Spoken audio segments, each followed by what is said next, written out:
Be me, Ellen. Working at some clothing store. Think I know everything about relationships.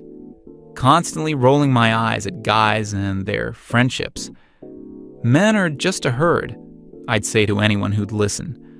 All they do is drink together and act tough. Remember this one time at the coffee shop near work. Group of guys sitting there. One looked upset about something. His buddies were patting his back, buying him drinks. Look at them, I whispered to Jessica. So fake, just performing masculinity. Jessica giggles while adjusting her newest hair color, some platinum thing. Right? Thank God we actually care about each other. Felt so intellectually superior. These men with their surface-level bonding rituals. Meanwhile, I had real friendships, deep connections. Thought I was so much smarter than everyone else. Spoiler alert, I wasn't. My crew consisted of Jessica and Megan. Jessica from university, constantly reinventing her look. This week she's got bangs, next week they're gone. Always dramatic about everything, lives for attention. Girls, you won't believe what happened in my psychology class. Everything was either literally the best or absolutely tragic.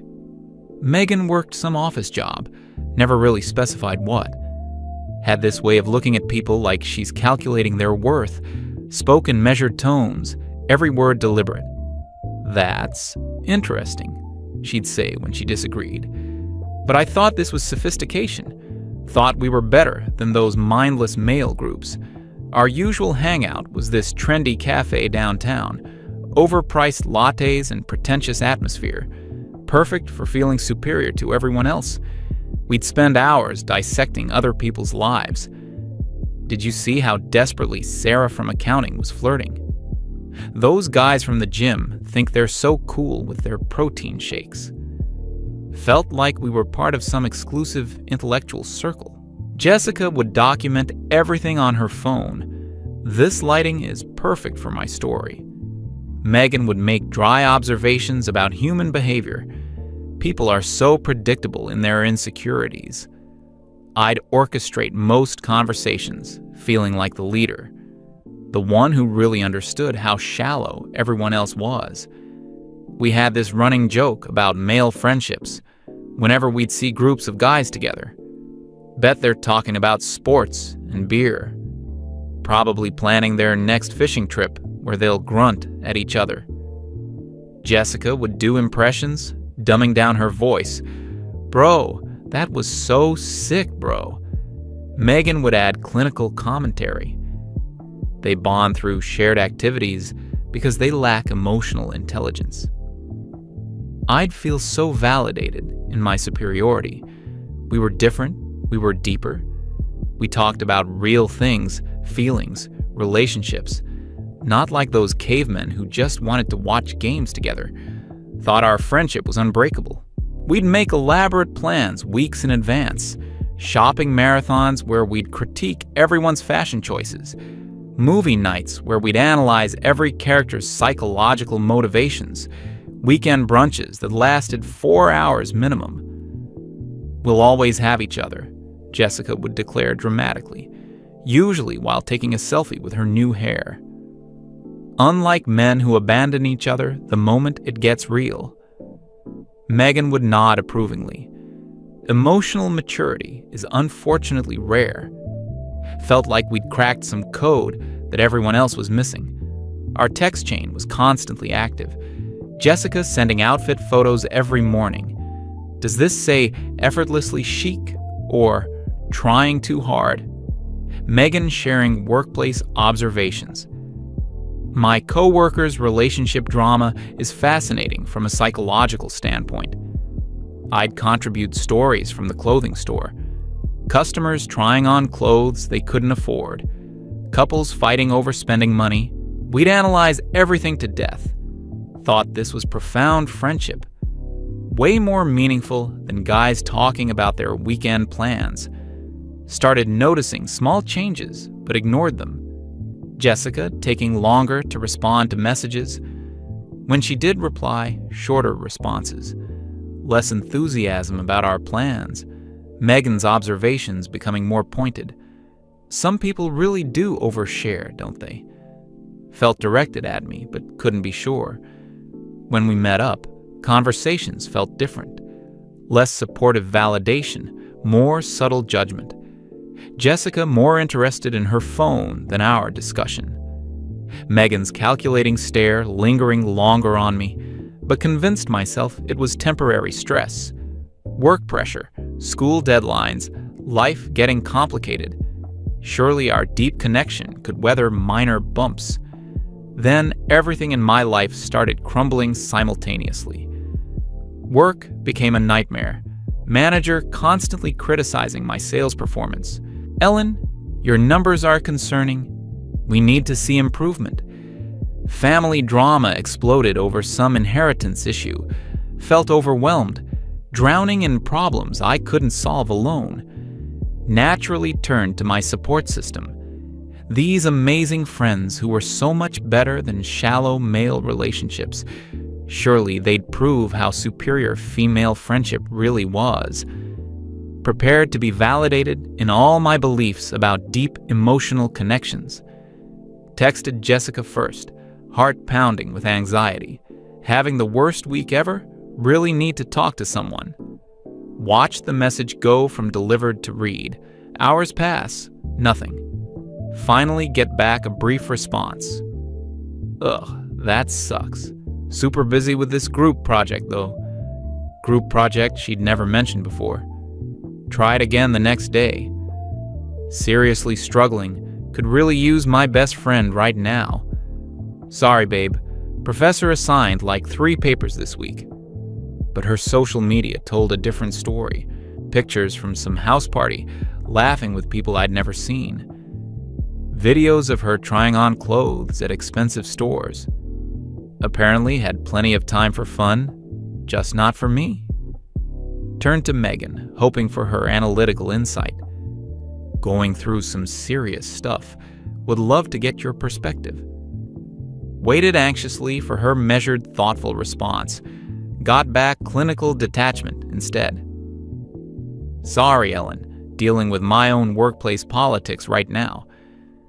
Maybe try talking to a professional about your problems. Felt like getting slapped with ice water. This was Megan's idea of support? Tried explaining how much I needed someone to listen. I understand you're struggling, but I'm not really equipped for this. Equipped? Like friendship was a technical skill.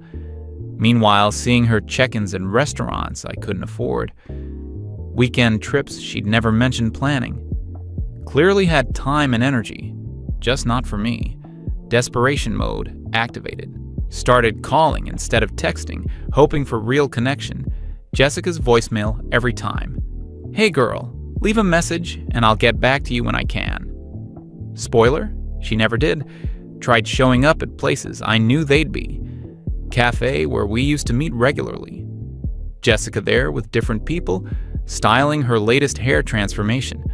Spotted me and gave a weird wave. Didn't invite me over. Felt invisible, like I was watching my own life from outside. Megan at the bookstore we used to browse together. Pretended not to see me completely. Or maybe genuinely didn't notice, too absorbed in her own world. The breaking point came on a particularly awful Tuesday.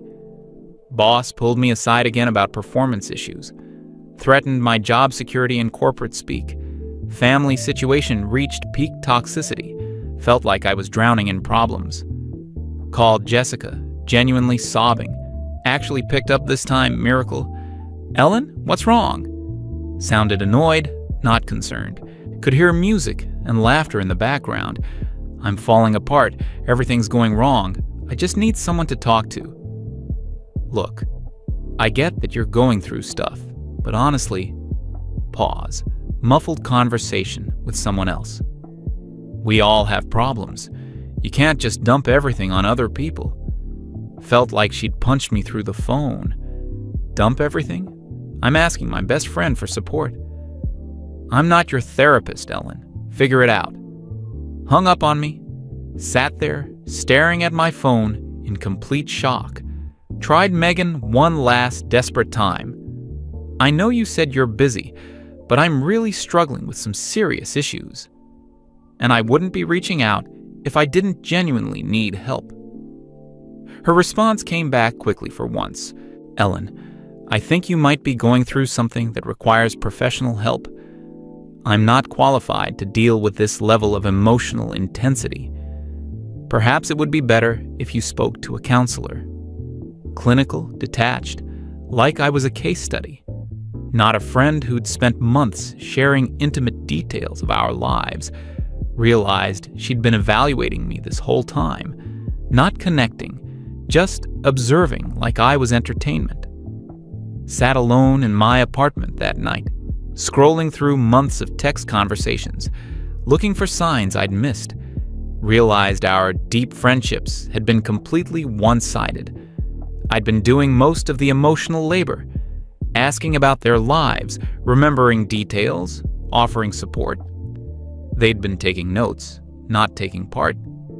Jessica had been performing friendship for social media content. Megan had been conducting psychological experiments. Neither had ever really cared about me as a person, just enjoyed having someone who made them feel superior. The irony hit like a freight train. All those times I'd mocked male friendships as shallow, dismissed guys as emotionally unavailable, laughed at their simple bonding activities. Meanwhile, my sophisticated female friendships crumbled instantly.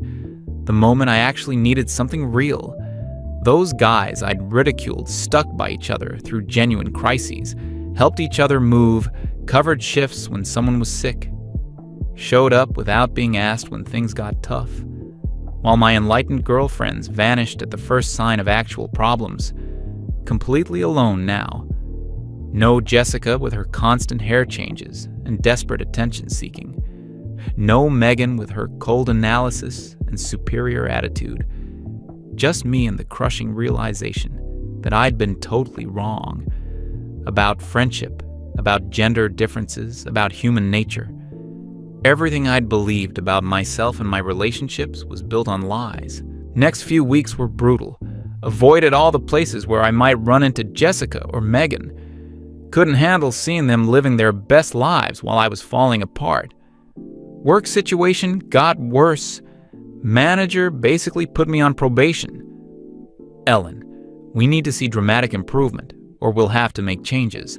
Family drama escalated into full-blown warfare. Lawyers getting involved, relationships permanently damaged. Had never felt so isolated in my entire life. Spent most evenings alone, questioning everything I thought I knew. About friendship, loyalty, human nature in general. Started noticing things I'd been blind to before. Walking to work, past that same coffee shop every day. Began actually observing the male groups I used to mock. First time really paying attention instead of just judging. Tuesday morning, saw familiar faces from months ago. Same group of guys, but one was missing. Overheard fragments of conversation. Jake's been having a rough time since his dad passed. Should we check on him tonight? Already texted him, told him we're coming over with food. No dramatic announcements, no social media posts about being supportive. Just quiet, practical care for their friend. Wednesday, different group at lunch. One guy looked stressed, kept checking his phone anxiously. Interview didn't go well, might not get the promotion. His friends immediately started problem solving. My cousin works in that industry, want me to make some calls. Got connections at 3 other companies. Let's update your resume. Drinks are on us until you land something better. No analysis of his psychological state. No suggestions to seek professional help. Just immediate, actionable support.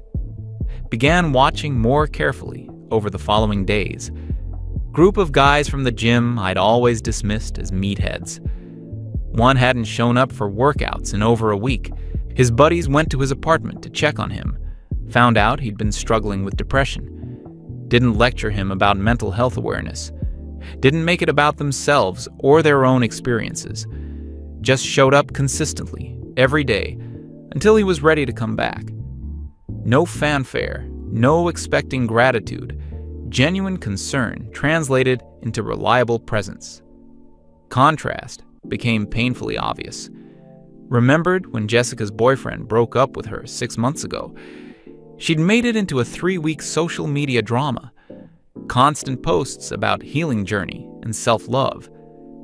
Megan and I were expected to validate every emotional update, analyze every text from the ex-boyfriend, attend emergency coffee meetings to discuss her feelings. But when I needed support, got dismissed immediately. Figure it out yourself, and not my job to be your therapist. The hypocrisy was staggering. Started seeing male friendship dynamics everywhere. Co-workers at other retail stores helping each other with shifts. Guys at bus stops sharing earbuds without being asked. Neighbors lending tools, fixing cars, moving furniture. No big emotional conversations about the meaning of friendship. Just showing up when needed. Practical help, consistent reliability. Everything I'd dismissed as shallow was actually profoundly solid, built on actions rather than words, proven through consistency rather than proclaimed through social media. Meanwhile, tried reaching out to other female friends from the periphery, acquaintances from work, old classmates, anyone. Same pattern emerged over and over. Surface-level interest until actual problems came up. Then sudden unavailability, vague excuses, gradual ghosting. Going through my own stuff right now. Maybe we should talk when you're in a better headspace. Have you considered therapy? Apparently, having problems made me socially radioactive. One particularly enlightening incident happened at work. Co-worker named Marcus was dealing with serious family illness. His girlfriend left him because he was too stressed and negative. Several female employees whispered about how draining he'd become. He's bringing down the whole mood in here. Someone should tell him to keep personal problems at home. But the male employees quietly adjusted, covered his difficult shifts without being asked, brought him coffee during breaks, included him in lunch groups when he seemed isolated. No one made speeches about brotherhood or male solidarity, just practical, consistent support until things improved. Realized I'd been completely backwards about gender and friendship, had bought into some fantasy about female emotional sophistication, while dismissing male bonds as primitive and superficial. Truth was exactly the opposite. Female friendships, in my experience, were performative, based on entertainment value and social positioning. The moment you stopped being fun or started having real problems, you became a liability to be managed or discarded. Male friendships were built on reliability, less talking about feelings, more actually being there when it mattered. Started questioning everything I'd believed about myself. Was I actually a good friend to Jessica and Megan? Reviewed our relationships with brutal honesty. Realized I'd been just as shallow and self-serving. Enjoyed Jessica's drama because it made me feel stable by comparison. Liked Megan's cold analysis because it made me feel emotionally superior. Never really cared about them as complete people. Just wanted validation and entertainment from our interactions. No wonder they'd drop me so easily. I'd been using them the same way they'd been using me.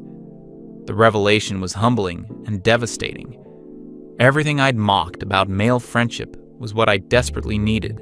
Loyalty that didn't depend on mood or convenience. Support that showed up in actions rather than words. Friends who stuck around when life got messy.